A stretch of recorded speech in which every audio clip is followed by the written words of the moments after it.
Hello, I'm Archibald Chesterfield III, and welcome to the Archie Luxury channel, fuckers. And today I've got a video request. This came from Nicholas Lambert. Hello, Nicholas. Hello, I'm wearing my Breguet as I'm making this video. I've put it on the flag strap. And Nicholas says, "Hi Arch, just sent a donation. This is my primary email address. Would like a video discussion on if you can only afford one luxury watch. Which one should it be? Very big fan of the channel and fully support you doing YouTube full time. Thank you. Good luck and hoping for happier times ahead, my friend Nick." This is from Nicholas Lambert. Whoo! If you can only afford one luxury watch, which one should it be? Nicholas! Before I discuss it,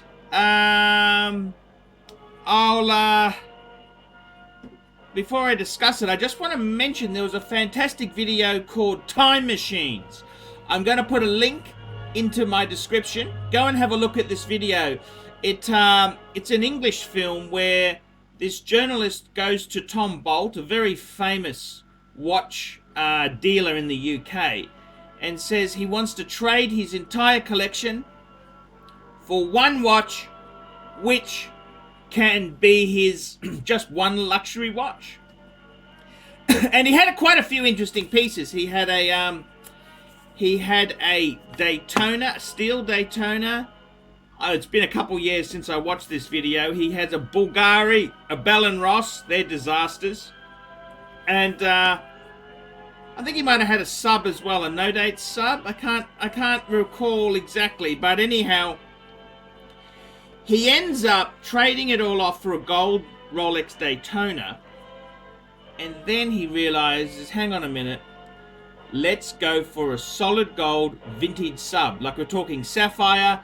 The reference number for you aficionados would be a 16608. Okay? And he ends up getting the nipple dial gold sub. And now this is an interesting question, Nicholas.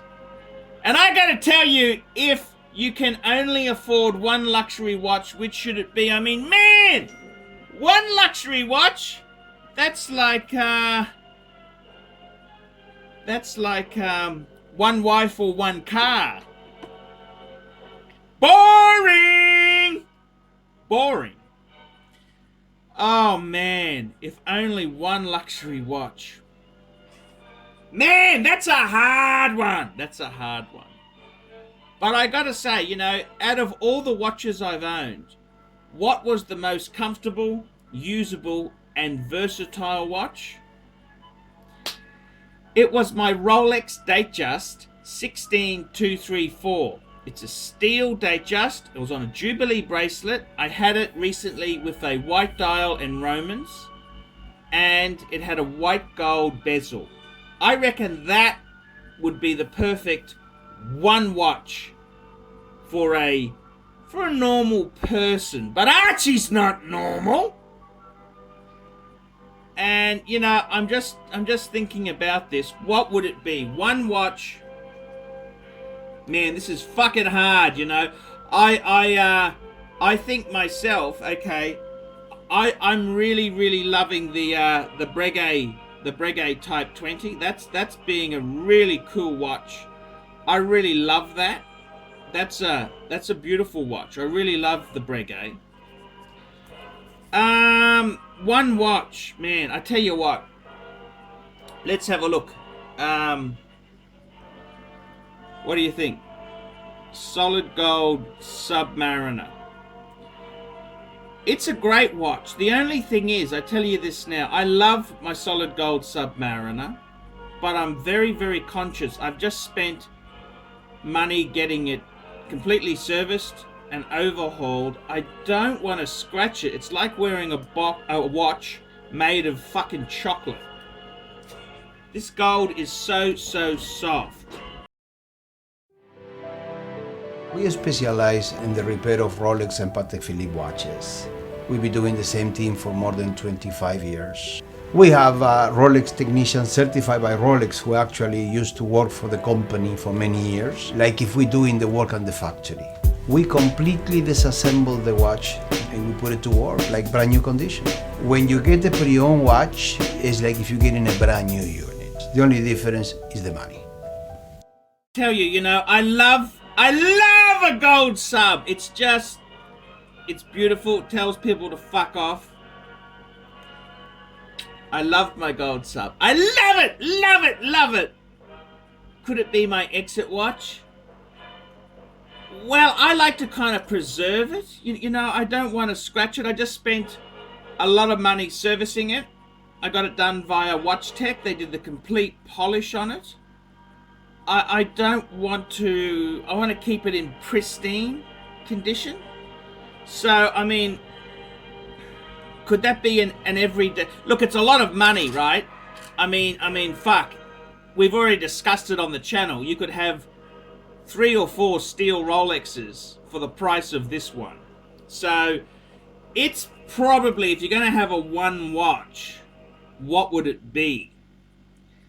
And I think probably it's probably a little bit too much money.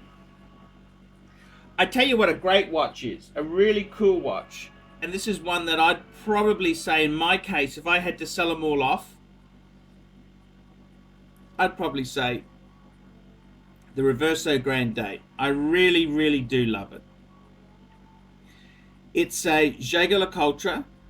It's steel. It's a Reverso. It was given to me by someone special, so there is sentimental value. If I was wearing it all the time, I'd take the original alligator strap off and I'd put on a you know, just a generic strap with a tang buckle. It's got the Reverso deployant buckle. So for me, I think that's a really cool watch. Not so waterproof, so it's not, you know, because it's on a strap, and it's a great watch if you're a white collar worker. But you know, I gotta tell you, I live in the tropics. I live in Brisbane, where they had the G20 summit, and I gotta tell you, fuckers, I reckon if you had to have one watch, what would it be? And I gotta say this, you know,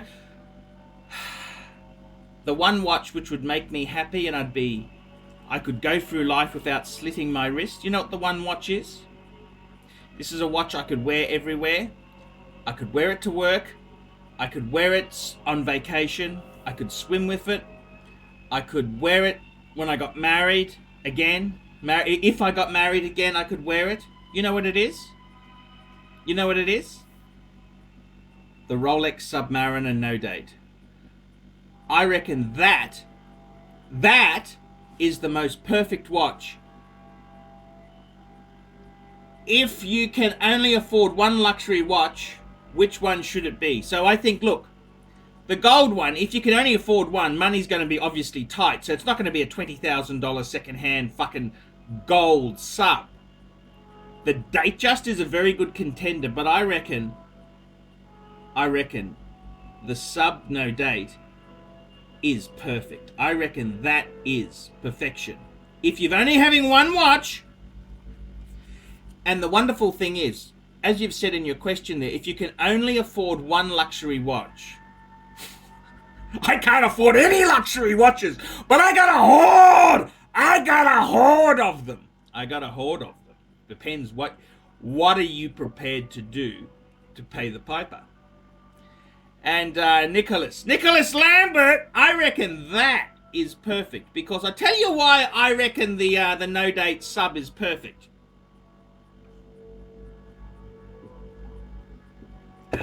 Nice coffee.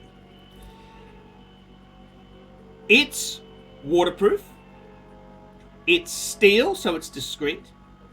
It's known so you're regarded as a professional.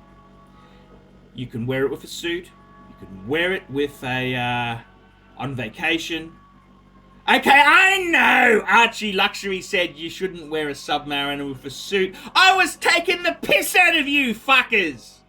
I was taking the piss out of you fuckers, okay? It's a joke. You understand? I like to say controversial stuff to kick the fucking apple cart. I reckon that's fucking, you know, for me, one watch which if money's tight, the beautiful thing about a no-date sub is you can always sell it off. You can always buy one again. Yes, they're not cheap, but you can always get one again.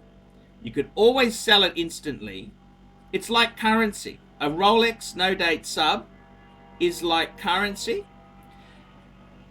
I mean, you could go for the date version if you preferred it, but for me, I reckon that's just got the fucking perfect balance of what a watch should be. Because it's the no date, it kind of says you're a purist. The no date is bought by people. It's like the people who buy Porsches. Do you buy the Club Sport, which is basically the same car with the interior ripped out, you know, no fucking electric windows, no radio, and you're paying 10,000 more. It's bought by purists. Same as the no date sub. That's for purists. I reckon that would be the best watch. If you could only afford one, get the no date sub. You could always turn that into cash if you were desperate.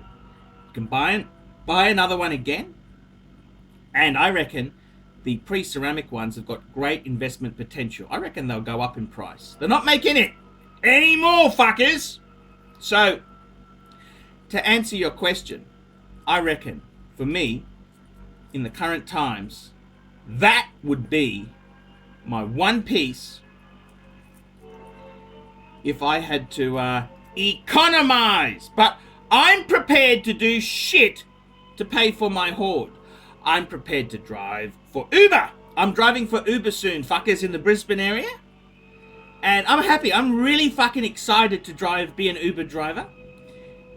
And I'm just so pleased to have a nice hoard of Rolexes. I've reduced the debt. The debt's come down. I've still got a bit owing on one card, but it's a lot better than where it was.